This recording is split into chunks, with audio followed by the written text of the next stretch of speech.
Hello friends, welcome to our channel study with friend. दोस्तों, आज हम हमारा नया सेशन चालू कर रहे हैं टैली का, जिसमें हम आपको हर रोज एक पेपर कराएंगे। टोटल 30 पेपर, और इस 30 पेपर की हम टैली में आपको एंट्री करना सिखाएंगे। कैसे एंट्री करते हैं। ये 30 पेपर जनरल एंट्रीज के होंगे। जनरल एंट्रीज पूरे 30 पेपर हम आपको सिखाएंगे, क्योंकि टैली में मेन है आपका जनरल एंट्रीज। अगर आपकी जनरल एंट्रीज सही है तो टैली में कोई आपको प्रॉब्लम नहीं होगी, क्योंकि जनरल एंट्रीज ही टैली का बेसिक पॉइंट है। उसके बिना आप टैली नहीं कर पाओगे जनरल एंट्रीज के सिवा। टैली में single entry, double entry, inventory और जीएसटी, ये पॉइंट यहां पे कवर हो जाएंगे, और इसके ज्यादा कोई पॉइंट है भी नहीं टैली में।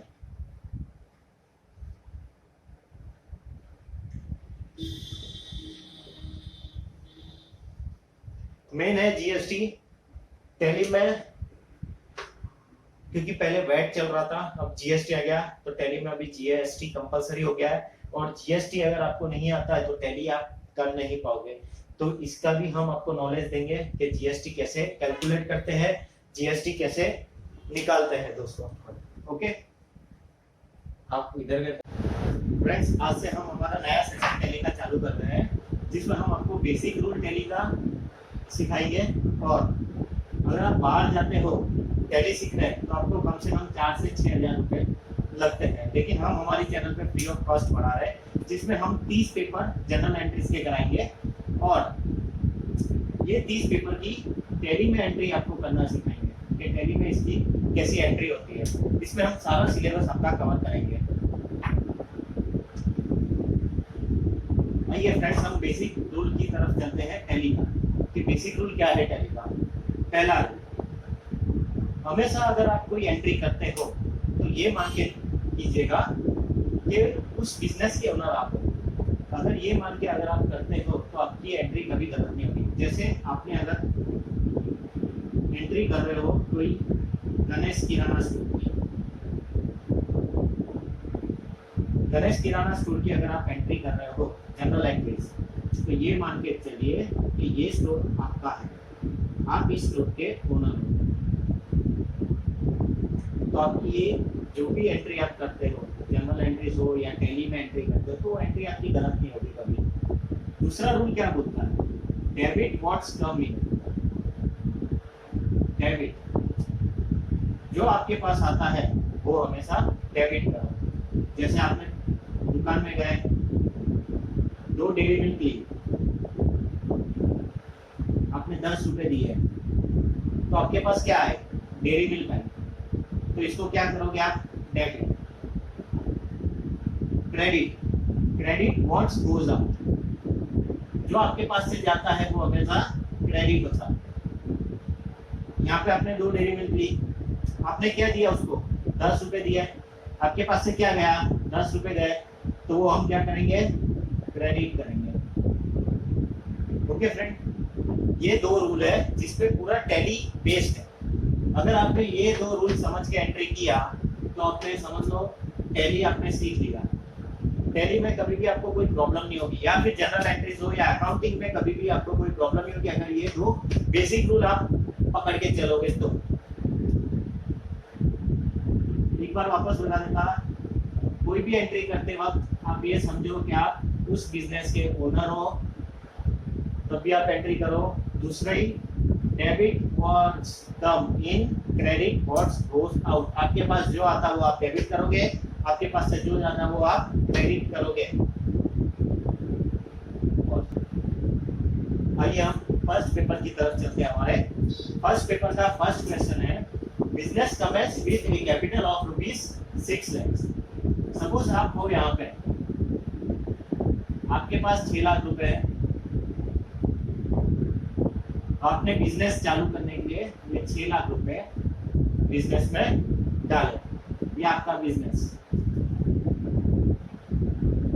कैश है आपके पास 6 लाख रुपए, आपने इन 6 लाख रुपए से अपना बिजनेस चालू किया। ये 6 लाख रुपए आप कहाँ लेके गए, बिजनेस मैंने आपको दोस्तों पहले ही बताया, पहला रूल क्या बोलता है कि जो भी आपके पास आता है वो आप क्या करोगे, डेबिट करोगे। तो कैश अकाउंट डेबिटेड 6 लाख, आपके बिजनेस में 6 लाख रुपए आए, आपने इसलिए उसको डेबिट किया। अब ये आप 6 लाख रुपए कहाँ लेके गए, बिजनेस में लेके गए। दोस्तों ये आपके पास से भी 6 लाख रुपए चले गए, कहाँ गए, बिजनेस में गए। बिजनेस में आप कहाँ डालोगे इसको, कैपिटल अकाउंट में। अब कैपिटल अकाउंट क्यों बोलते हैं, जो ओनर अगर कैश बिजनेस में लेके आता है तो हम उसको हमेशा कैपिटल ही बोलेंगे, क्योंकि ओनर बिजनेस का मालिक है। ओनर को नाम दे देते हैं राम बिजनेस का मालिक है। तो ये अगर अपने पास से कोई भी कैश बिजनेस में लाता है और बिजनेस के लिए यूज करते हैं तो हम उसको बोलेंगे कैपिटल अकाउंट। 6 लाख। आइए हम चलते हैं अपने दूसरे क्वेश्चन की तरफ। ₹4,50,000 डिपोजिटेड इन बैंक अकाउंट। दोस्तों ये आपका बिजनेस और ये बैंक, आपने बिजनेस में करीबन आपके पास कुछ पैसे पड़े हैं, आप वो पैसे को कहाँ डाल रहे हैं, बैंक में डाल रहे हैं। बिजनेस का अकाउंट होगा, यहाँ पे समझो आपका बिजनेस का नाम होगा कुछ भी, किराना स्टोर डैश डैश डैश, वो अकाउंट, वो बिजनेस का अकाउंट कोई ना कोई बैंक में तो होगा ही। आप क्या करो, बिजनेस में आपके पास पैसे आए, कैश आए, बहुत सारे हो गए, तो रख तो नहीं सकते, तो अपने क्या करेंगे, बैंक में डाल देते हैं। अब आपके पैसे कहाँ गए, बैंक में आपके पैसे कहाँ आएंगे, आपके अकाउंट में आएंगे, जो बिजनेस के अकाउंट है वहां पे ही आएंगे। तो जो चीज आती है उसको हम क्या करेंगे, डेबिट करेंगे। तो बैंक अकाउंट डेबिटेड, कितने डाले दोस्तों, 4,50,000। ओके, अब आपके पास से क्या गया, कैश तो आपके बैंक में नहीं जाएगा, वो तो अकाउंट में आएंगे, ऑब्वियस बात है। कैश आपके पास से गया, कहाँ गया, बैंक में गया। बैंक में कैश नहीं, आपके अकाउंट में शो करेगा ये 4 लाख। कैश नहीं, आपको निकालना हो तो फिर आप कैश या तो चेक से निकाल सकते हैं, लेकिन फिलहाल आपके पास से क्या गया, कैश गया है। तो to cash account credited 4,50,000। Okay, अब यहाँ पे अपनी एंट्री खत्म हो जाती है, लेकिन एक बीइंग लिखते हैं। बीइंग क्यों लिखते हैं, क्योंकि ऑब्वियसली दोस्तों अगर आप 3-4 दिन के बाद अगर आप देखोगे टैली में कभी ये एंट्री मैंने क्यों की, तो आपको पता तो चलना चाहिए भाई एंट्री मैंने क्यों की है। अगर आपको यही नहीं पता कि एंट्री क्यों की, फिर आप क्या करोगे। तो टैली में भी एक रहता नैरेशन करके रहता, उसमें आपको डिटेल लिखनी पड़ती है कि भाई क्यों एंट्री कर रहे हो, आपको यहाँ पे डिटेल लिखनी पड़ती है कि चलो भाई लिखना है तो याद रखना है, तो क्यों आप लिख कर रहे हो एंट्री। तो इसमें भी हम जनरल एंट्रीज में भी हम बीइंग लिखते हैं कि भाई एंट्री क्यों की है करके वो दिखाने के लिए। बीइंग कैश डिपॉजिटेड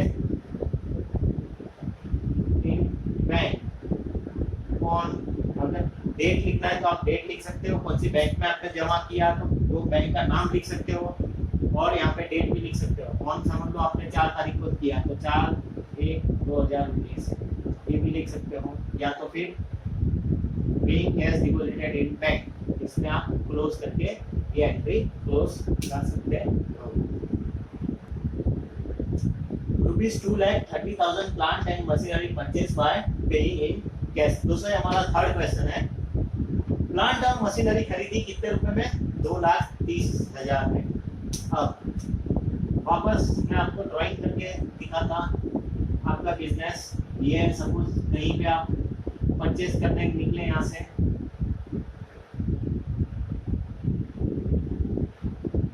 किसी और के बिजनेस में गए, यहाँ पे प्लांट और मशीनरी देखी आपने, चलो बोले परचेज करते हैं, आपने उसको तुरंत ही क्या दिया, कैश दिया, और आपने प्लांट और मशीनरी अपने बिजनेस में लाए। तो दोस्तों हमारा रूल क्या बोलता है, जो चीज आती है हम क्या करते हैं, डेबिट करेंगे, जो चीज जाएगी हम उसको क्या करेंगे, क्रेडिट करेंगे। तो आपके पास क्या आया, प्लांट एंड मशीनरी। दोस्तों हम इसका नाम इसलिए लिख रहे हैं क्योंकि ये हमारा फिक्स्ड एसेट है। फिक्स एसेट क्यों फिक्स एसेट है? ये हम ऑफिस यूज के लिए ले, ऑफिस यूज के लिए कोई भी चीज अगर लेते हैं, जैसे कंप्यूटर समझ लो, प्रिंटर ले लो, या फिर कुछ भी गोडाउन ले लो, वो हमारा क्या हो गया? फिक्स एसेट हुआ। हम उसको बेचने के लिए नहीं ले रहे हैं, हम अपने यूज के लिए ले रहे हैं उसको, तो इसलिए हम क्या करेंगे? उसका नाम लिखेंगे। फिक्स एसेट अगर कोई भी हो, जैसे आप लैपटॉप लेते हैं, या मशीनरी लोगे, या बिल्डिंग लोगे, गोडाउन लोगे, लीज पे कुछ भी लिया, वो हमारा क्या हो गया? फिक्स एसेट हुआ। तो ये हम इसका नाम लिखेंगे, परचेज या कुछ नहीं लिखेंगे। परचेज कब लिखेंगे? जब आप बेचने के लिए कोई चीज लेते हो, सेल करने के लिए कोई अलग चीज लेते हो, तो हम उसको परचेज करेंगे, यहाँ पे लिखेंगे। अभी ये हमारा फिक्स एसेट है, इसलिए हम उसको नाम लिखेंगे।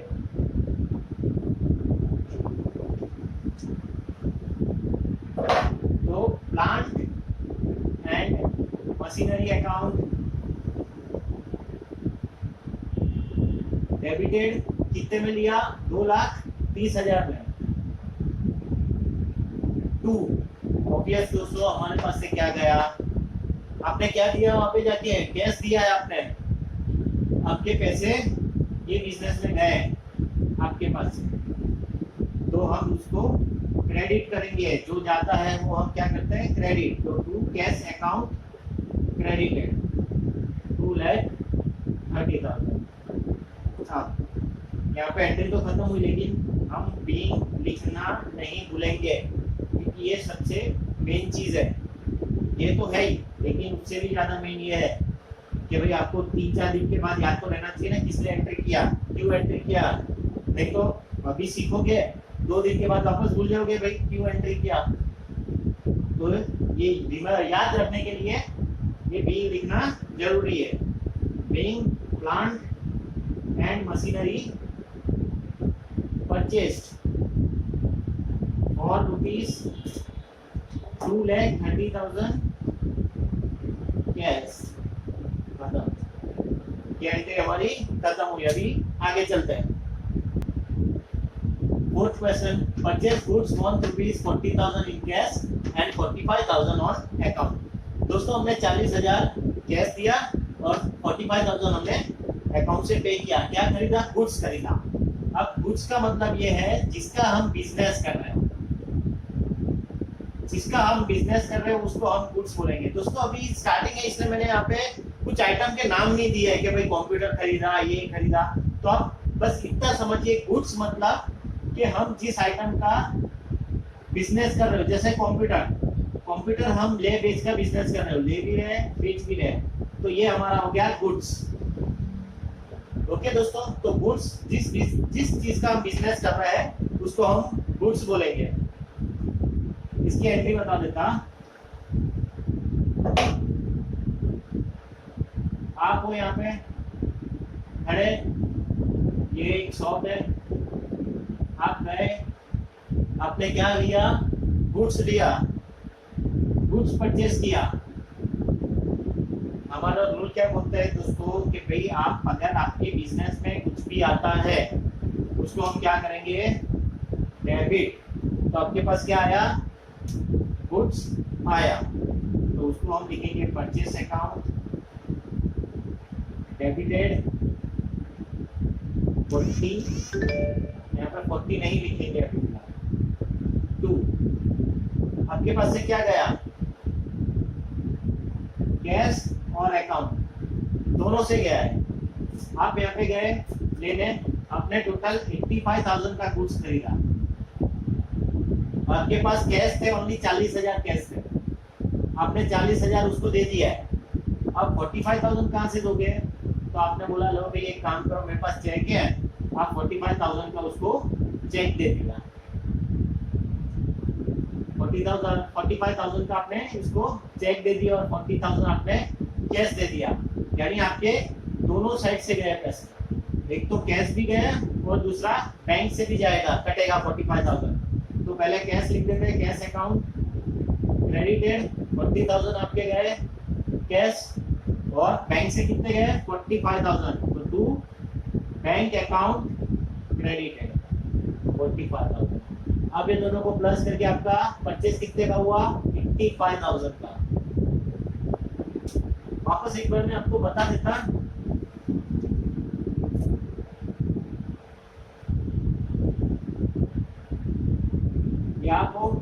ये आपका बिजनेस है, आप गए गुड्स लेने, आपका गुड्स समझ लो खत्म हो गया, आप गए गुड्स लेने, आपने वहां पे परचेज किया गुड्स, आपने कितने का परचेज किया 85,000 का, लेकिन आपके पास कैश कम था, आपके पास सिर्फ खाली 40,000 कैश था, तो आपने उसको 40,000 कैश दिया और 45,000 का आपने चेक दे दिया, बोले लो चेक रख लो, आप डाल दीजिएगा क्लियर हो जाएगा, क्योंकि आपके पास तभी पैसे नहीं थे इसलिए आपने चेक दे दिया उसे। तो ऑब्वियस बात है आपके कैश भी गए और बैंक से भी कटेंगे। बैंक का अकाउंट किसके नाम के है, ऑब्वियसली बिजनेस के नाम पे है, यानी बिजनेस से ही आपके पैसे कटेंगे। तो पहले कैश दिया, कितना दिया आपने 40,000, आपके पास से 40,000 रुपए गए, दूसरा आपके बैंक से जाएगा, कितना जाएगा 45,000, इसलिए जो गया उसको हम क्या करते हैं क्रेडिट करेंगे। तो 40,000 और 45,000 टोटल इसका कितना हुआ 85,000। और दोस्तों एक बात और याद रखना कि ये दोनों अमाउंट सेम होनी चाहिए जनरल एंट्रीज में। अगर यहाँ पे आप 40 80 लिखोगे और यहाँ पे 85 हो रहे तो ये आपकी एंट्री पूरी रॉन्ग हो जाएगी। जनरल एंट्री में हमेशा डेबिट और क्रेडिट इक्वल होना, इक्वल। अगर ये दोनों इक्वल नहीं है तो आपकी एंट्री रॉन्ग है। तो ये याद रखना, यहाँ पे अगर आपके 85 आ रहे हैं तो डेबिट में हमेशा 85 आएगा। ये टोटल हमेशा सेम होना चाहिए।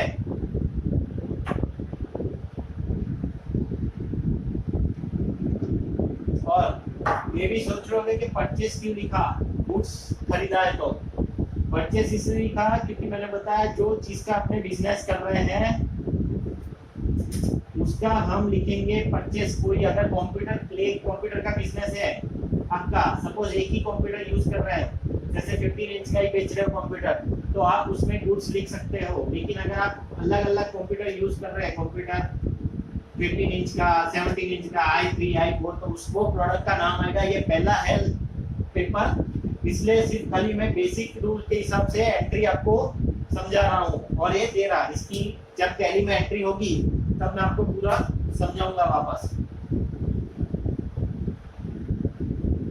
इसलिए जो चीज का बिजनेस कर रहे हैं उसमें हम सिर्फ खाली परचेस ही लिखेंगे। ये एंट्री यहाँ पे खत्म हुई। अब हम बीइंग लिख लेते हैं, बीइंग परचेस्ड ऑफ गुड्स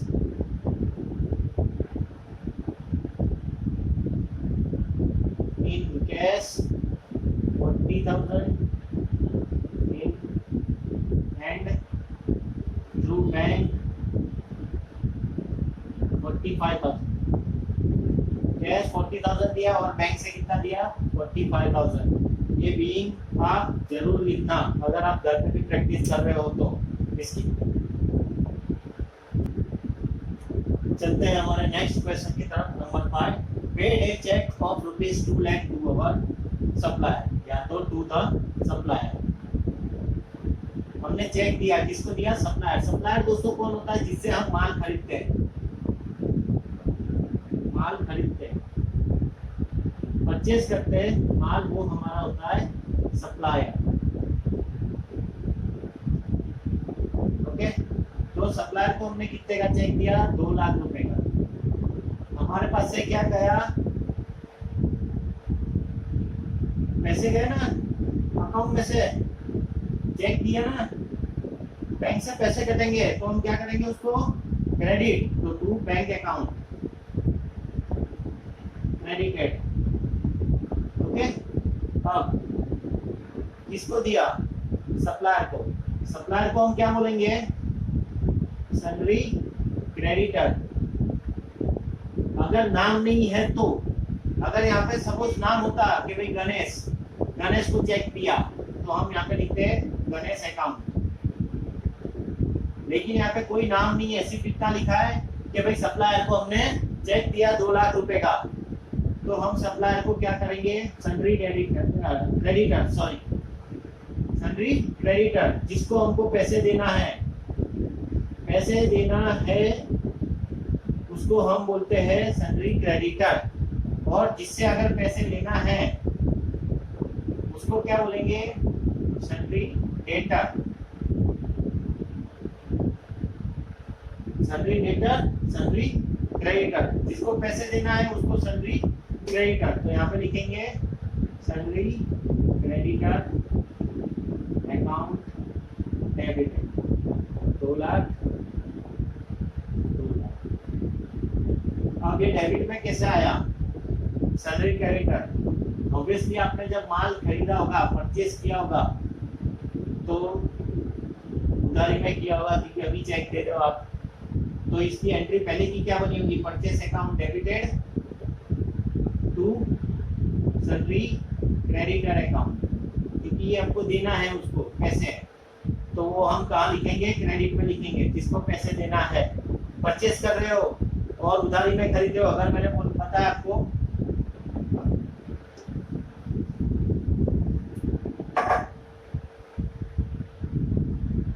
आपका बिजनेस, ये हमारा सप्लायर, ये सन्ड्री क्रेडिटर, आपके यहाँ पे माल खत्म हो जाता है, अर्जेंट में आपको चाहिए रहता, तो आप कहाँ से लेते हैं, अपने सप्लायर से लोगे, उधारी में ले लोगे कि चलो भाई चलो उधारी में दे दो, अभी मुझे काम है अर्जेंट, तो आप उधारी में लेते हो। इसकी एंट्री क्या लिखते हैं, परचेस अकाउंट डेबिटेड। अब ये आपको बिल तो देगा, आपको पैसे तो देने आज नहीं तो कल, तो उसका क्या करेंगे हम, यहाँ पे लिखेंगे नाम, सन्ड्री क्रेडिटर अकाउंट क्रेडिटेड। अब आपने जब इसको पैसे दिया तो ऑब्वियसली किसको अपने बिल आया था आपके पास, समझो 2 लाख का बिल आया, आपने उसको पेमेंट किया, आपके पास क्या आया, बिल आया, किसके नाम का आया, सन्ड्री क्रेडिटर, यानी गणेश होगा, उसका नाम तो गणेश के नाम से आया होगा, बिजनेस का नाम गणेश होगा, या तो राम होगा तो राम के नाम से आया होगा, रिलायंस होगा तो रिलायंस के नाम से आया होगा बिल। तो आपके पास बिल आया, आपने उसको पेमेंट दिया, चेक दिया, अब चेक दिया तो कहाँ से कटेंगे आपके पैसे, ऑब्वियसली बैंक से ही कटेंगे, घर से तो नहीं कटेंगे, चेक दिया है तो शायद। बिल लिखेंगे, बिल में क्या लिखेंगे, भाई हमने पेमेंट कर दिया है, किसको किया, सन्ड्री क्रेडिटर, जो बाकी थे उसको पेमेंट किया हुआ है, तो bill paid cheque of rupees 2 lakh to sundry creditor account. ये हो गया क्लोज हमारी एंट्री। आगे बढ़ते number 6, withdraw by the proprietor ₹35,000 cash for personal use. Proprietor कौन रहता, ये बिजनेस है, आप उसके ओनर हो, तो प्रोप्राइटर कौन हुआ, आप ही हुए। आपने अपने बिजनेस में से कितने निकाले, 35,000 निकाल के अपने घर पे ले गए पर्सनल यूज के लिए, भाई कुछ आपको शॉपिंग करनी है, पिक्चर देखना है, बीवी को कुछ लेके देना है, बच्चों को कुछ लेके देना है, तो आप बिजनेस से कितने लेके गए, 35,000। अब अगर ओनर बिजनेस से कुछ भी लेके जाता है, सपोज गुड्स हुआ, पैसे हुए, कैश हुआ, बैंक से कुछ निकालते हैं, तो क्या आता है, ड्रॉइंग अकाउंट। ड्रॉइंग अकाउंट हम ओनर अगर बिजनेस से कुछ भी लेके जाता है, goods, computer, printer, mobile, cash, bank, कुछ भी लेके गया, हम क्या लिखेंगे, ड्रॉइंग अकाउंट को डेबिट करेंगे। ड्रॉइंग अकाउंट हमेशा डेबिट होगा, क्योंकि ये भी एक बिजनेस के लिए एक्सपेंस है।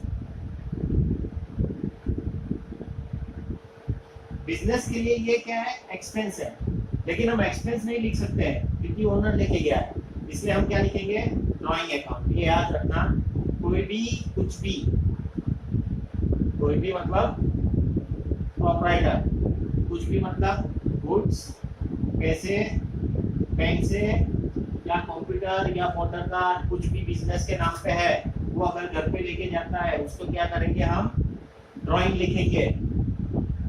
ये बात अपने दिमाग में डाल लीजिएगा, जबरदस्त डाल दीजिएगा, क्योंकि ऐसे क्वेश्चन आएंगे। आप कहीं भी एंट्री करने भी जाओगे, टैली की एंट्री करोगे, जनरल एंट्री करोगे, ये नॉर्मली 110% ये क्वेश्चन आएगा ही कि प्रोपराइटर ये लेके गया, प्रोपराइटर वो लेके गया, प्रोपराइटर ये किया वो किया। तो ज्यादा सोचना नहीं, सीधा ड्राइंग अकाउंट डेबिट कर देना। इसकी एंट्री बता दूं, ड्राइंग अकाउंट डेबिटेड टू। अब बिजनेस से क्या गया, 25,000 कैश गया ना, ये प्रोपराइटर को जरूरत थी ओनर को, तो वो 35,000 बिजनेस से लेके गया। तो जो बिजनेस से जाता है हम क्या करते हैं, क्रेडिट कर देंगे टू कैश अकाउंट। 35,000 ओके। अब बीइंग लिखेंगे, being 35,000 cash taken by owner, या फिर प्रोपराइटर भी लिख सकते हैं, ऑन डेट लिख दो एस, और यहाँ पे अपनी एंट्री खत्म हो गई। तो याद रखना, अगर प्रोपराइटर कुछ भी लेके जाता है बिजनेस से तो डायरेक्ट आप ड्राइंग अकाउंट लिख दीजिएगा, ज्यादा दिमाग पे जोर देना नहीं, क्योंकि ज्यादा जोर दोगे कंफ्यूजन और बढ़ेगा। तो कंफ्यूजन पैदा नहीं करना है, कंफ्यूजन को दूर करना है। तो अगर आया है कि भाई ओनर प्रोपराइटर पर्सनली उसके लिए कुछ भी लेके गया तो ड्राइंग अकाउंट, या रेंट घर का रेंट भरता तो भी ड्राइंग अकाउंट, घर के लिए गुड्स लेके जाता तो भी ड्राइंग अकाउंट, घर के लिए बैंक से कैश लेके जाता तो भी ड्राइंग अकाउंट, कैश लेके गया तो भी ड्राइंग अकाउंट। तो ये याद रखिएगा। आगे चलते दोस्तों हमारे दूसरे क्वेश्चन की तरफ, number 7। Insurance paid by cheque of ₹2,500। Insurance का प्रीमियम भरा 2,500 रुपए। अभी आपका बिजनेस है, ये समझ लो LIC का एजेंट है, ये आपके शॉप में आया बिजनेस में, जिसने आपको प्लान समझाया भाई 2 लाख का इंश्योरेंस ले लो, आपको प्रीमियम 2,500 का आएगा, आपका सब ये इंश्योर हो जाएगा। कुछ भी अगर आग लगती है कुछ भी तो आपको कितने मिलेंगे, 2 लाख। आपका प्रीमियम कितने का भरा, 2,500 रुपए का। ओके, तो आपके पास क्या आया, इंश्योरेंस आया ना, वो हमारा क्या हो गया, एक्सपेंस हो गया, इनडायरेक्ट एक्सपेंस। दोस्तों एक याद रखिएगा, टैली में या जनरल एंट्रीज में, दोनों में, ये indirect expense, rent, insurance, transport,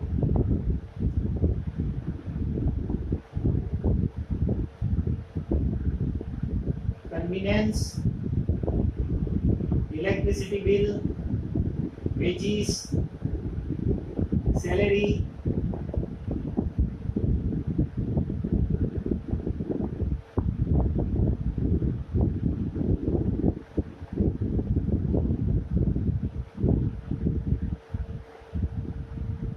carriage,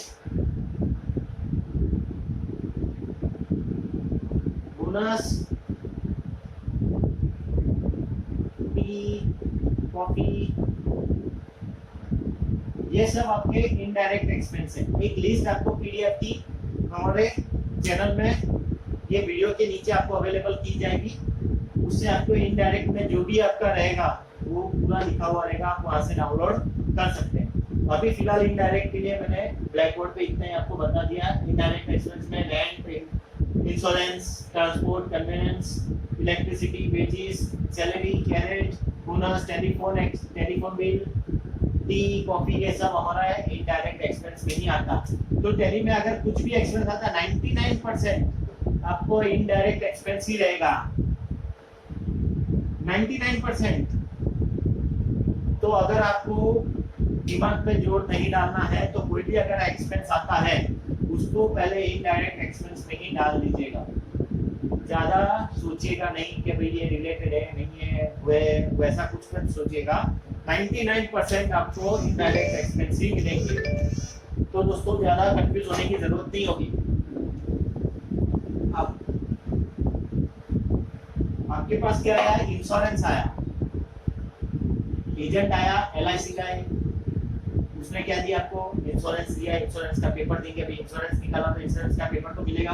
तो आपके पास आया इंश्योरेंस आया, तो जो आता है उसको क्या करेंगे? डेबिट।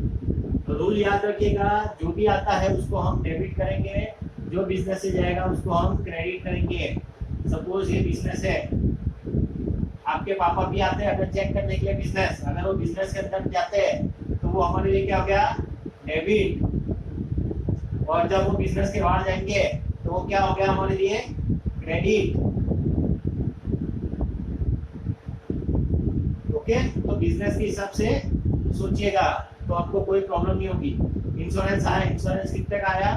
2500 रुपए का इंश्योरेंस लिया। उसको क्या दिया आपने? चेक दिया। कहां से कटेंगे पैसे? बैंक में से। तो to bank account credit 2500। Being में लिखेंगे being insurance premium paid by bank या फिर बाय चेक ऑफ ₹2500। ओके, आगे चलते हैं। Question number 8, salary of ₹5500 paid. आपका बहुत बड़ा बिजनेस है दोस्तों, इतना बड़ा। आपके इसमें 3 जन काम कर रहे हैं। एक जन को आप सैलरी दे रहे हो 1500, दूसरे जन को दे रहे हो 1500, और ये सीनियर वर्कर है इसलिए आप उसको दे रहे हो 2500। इसको आप दे रहे हो 2500 क्योंकि ये सीनियर है। हर महीने में आपको इनको सैलरी देनी पड़ेगी। 5500 आप सैलरी दे रहे हो। मैंने पहले ही आपको इनडायरेक्ट एक्सपेंस में बता दिया था, सैलरी, इलेक्ट्रिसिटी बिल, टेलीफोन, जो भी एक्सपेंसेस है वो सब आपके इनडायरेक्ट है। तो आप आंख बंद कर दीजिए, उसको इनडायरेक्ट एक्सपेंस में डाल दीजिए। चलो, आपके पास क्या आया? वो लोग काम कर रहे, किस लिए कर रहे? सैलरी के लिए कर रहे हैं। आपके पास क्या आई? सैलरी आई उनकी। भाई मैंने आपको बोला भाई उनकी सैलरी बाकी है, तो आपके पास क्या आया? सैलरी आई। तो जो आता है उसको क्या करेंगे? डेबिट।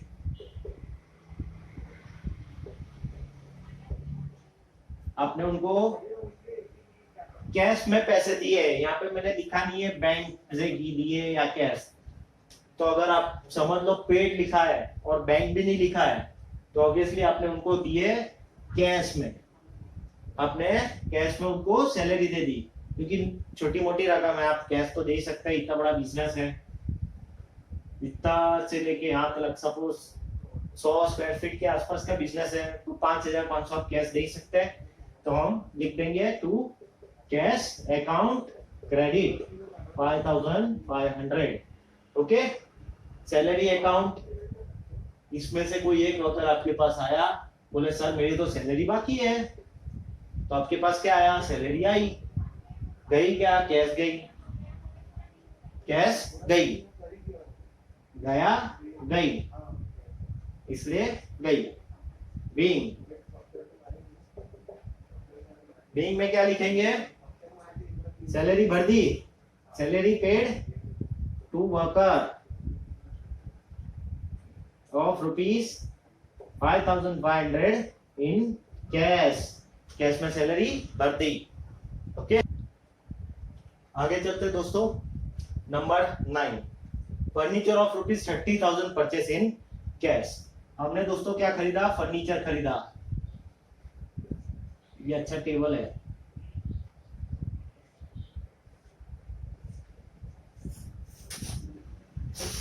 ये टेबल है फर्नीचर, ये आपने खरीदा 30,000 रुपए में। दोस्तों ये हमारा बिजनेस नहीं है, फर्नीचर का हमारा कोई बिजनेस नहीं है, ये सिर्फ हमने ऑफिस यूज के लिए खरीदा है, ऑफिस में रखेंगे, इसमें कंप्यूटर लैपटॉप लैपटॉप कुछ रखेंगे और काम करेंगे। तो ऑफिस यूज के लिए जो भी चीज हम खरीदते हैं वो हमारा क्या होता, फिक्स्ड एसेट, वो हमारा फिक्स्ड एसेट है। तो फिक्स्ड एसेट का हम क्या करते हैं, नाम लिखते हैं। ओके, तो रूल नंबर 2 क्या बोलता है, रूल नंबर 2 हमें बोलता कि जो भी बिजनेस में आता उसको हम क्या करते हैं, डेबिट। तो बिजनेस में क्या है, आपने क्या खरीदा, फर्नीचर, फर्नीचर बिजनेस में लाए गए ना, तो उसको क्या करेंगे, डेबिट करेंगे, furniture account debit to. Cash में पेमेंट किया, आप गए, फर्नीचर आपको पसंद आया, पैसे आपके जेब में थे, सीधे आपने कैश दे दिया उसे, बोलो उधारी में खरीदना ही नहीं है, ये लो कैश रख लो 30,000, तो आपने उसको कैश दे ही दिया तुरंत ही। तो आपके पास से क्या गया, बिजनेस के पैसे थे वो आपके नहीं थे, तो बिजनेस से क्या गया, कैश गया, खुद के पैसे यूज नहीं किया आपने, बिजनेस के यूज किया, तो बिजनेस से पैसे गए, क्या गया, कैश गया है। तो टू कैश अकाउंट क्रेडिट, कितने का लिया, 30,000 रुपए का लिया आपने। ओके, अब बीइंग लिखेंगे, being furniture purchased of ₹30,000 in cash.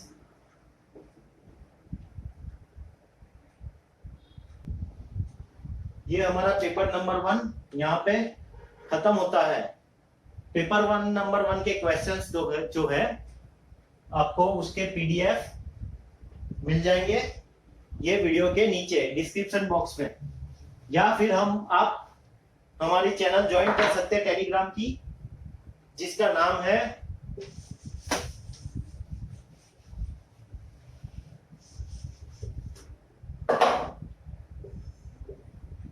Study with friend. ये हमारी टेलीग्राम की चैनल है, इसमें भी आपको पीडीएफ मिल जाएगा। पेपर नंबर 1 टैली क्वेश्चंस रहेंगे, आंसर मैंने आपको पूरा एक्सप्लेन कर दिया है। मैं आपको 30 पेपर कराऊंगा टैली के, 30 पेपर, और ये 30 पेपर की आपको टैली में एंट्री सिखाऊंगा। दोस्तों 30 पेपर बहुत होते हैं, अगर ये आपने स्टार्टिंग से लेके 30 पेपर तक कर दिया, आपको टैली में कभी कोई प्रॉब्लम नहीं आएगी। आप कहीं भी जाओगे, जॉब करोगे या कुछ भी करोगे टैली की, तो आपको कोई भी आगे प्रॉब्लम नहीं आएगी फ्यूचर में, क्योंकि 30 पेपर में मैं सब कुछ कवर करूंगा, आपके जनरल एंट्रीज भी और आपके टैली के भी। तो दोस्तों ये पेपर नंबर 1 ही है, अभी 2, 3 बहुत पेपर बाकी है, तो हमारे साथ बने रहिएगा। पेपर नंबर 2 जैसे ही आएगा बेल आइकॉन दबा दीजिएगा, जैसे ही आएगा आपको पता चल जाएगा, आप वापस उससे कर सकते हो रिवाइज्ड। और पेपर नंबर 1 ये प्रिपेयर कीजिएगा, पीडीएफ आपको मिल जाएंगे टेलीग्राम चैनल में से हमारे। और सब्सक्राइब करना मत भूलिएगा ये चैनल, क्योंकि बहुत सारी चीजें जो आपको सीखना भी बाकी है और हमको सिखाना भी बाकी है। ओके दोस्तों, चलिए बाय।